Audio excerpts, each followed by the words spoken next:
C'est donc ici, dans ce palais-forteresse, que vit et médite le premier citoyen de la République. Écoutons-le. Si vous n'étiez qu'un simple citoyen d'Haïti, comment jugeriez-vous le docteur François Duvalier, président à vie de la République? Je jugerais le docteur Duvalier, président à vie de la République, comme un homme venu pour remplir une mission. Et cette mission, vous la remplissez? Et cette mission, je la remplis. Et je la remplirai jusqu'au bout. Je constate que vous êtes en parfaite santé, alors que depuis plusieurs mois, des bruits alarmants et alarmistes circulent non seulement à Port-au-Prince, mais je crois un peu partout dans le monde. Vous avez disparu, en quelque sorte, pendant quelques semaines, plusieurs semaines.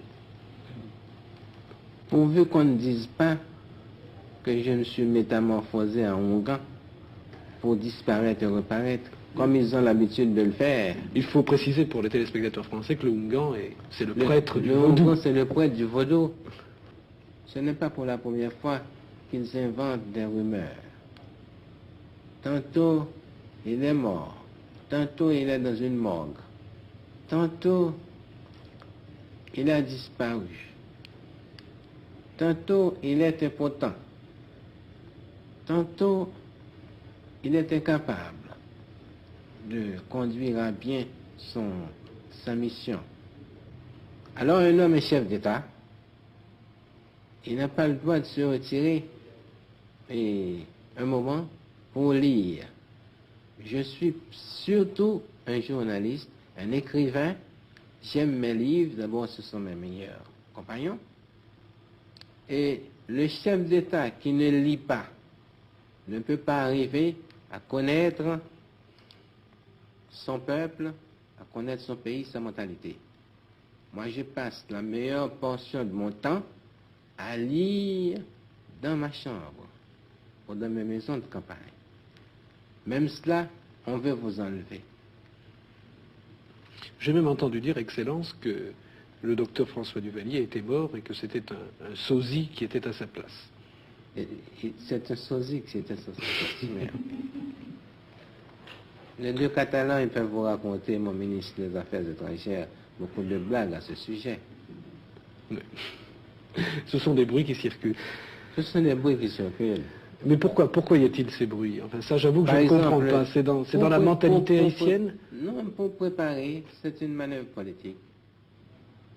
Ça vient de l'extérieur. Les éternels assoiffés de pouvoir.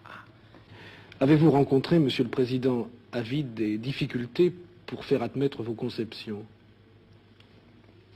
Il n'en a pas manqué. D'abord, dans l'ordre interne, les changements profonds à opérer jusque dans la mentalité de certains de mes compatriotes, heureusement peu nombreux.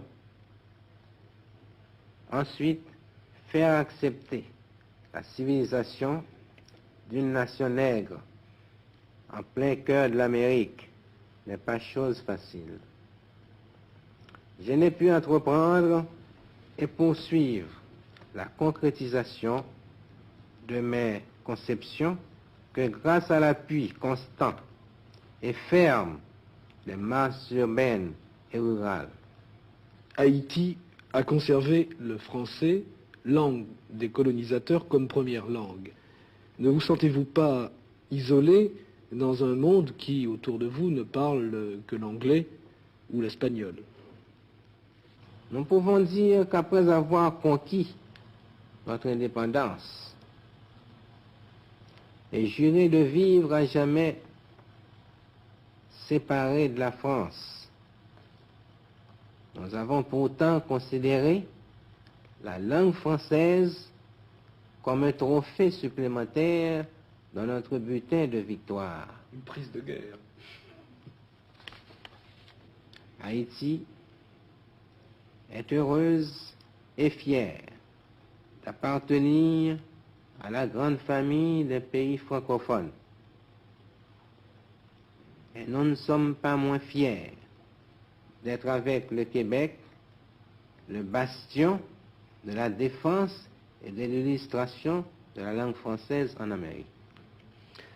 Comme le président Senghor, vous vous êtes attaché, Monsieur le Président, à vie, à ce que l'on appelle la négritude. Mais si l'on considère l'homme comme universel, souligner la négritude, n'est-ce pas un moyen d'accentuer le racisme? On a voulu voir dans la négritude un racisme à rebours. Je crois plutôt qu'il s'agit d'une forme d'affirmation de la civilisation nègre.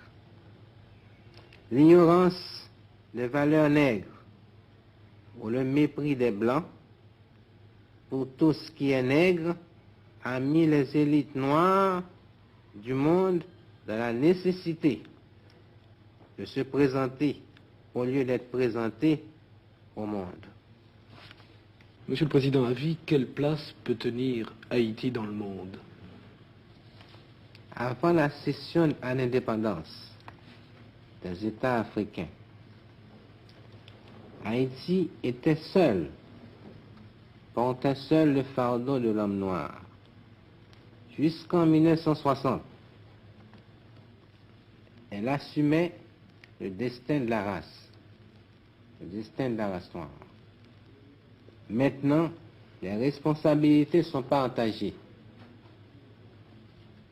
Toutefois, Haïti demeure la pointe avancée de l'Afrique en Amérique, où elle continue d'être le symbole de la fierté et de la dignité des Noirs du monde entier.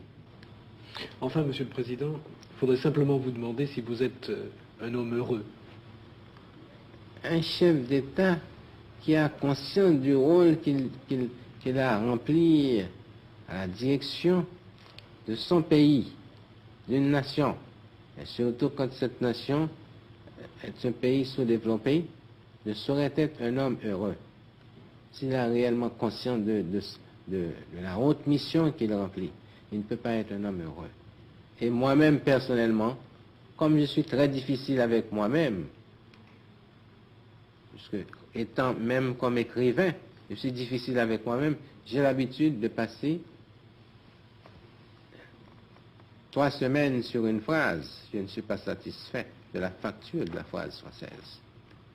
Et de même, j'ai transposé dans le domaine politique cette manie de n'être jamais satisfait avec moi-même.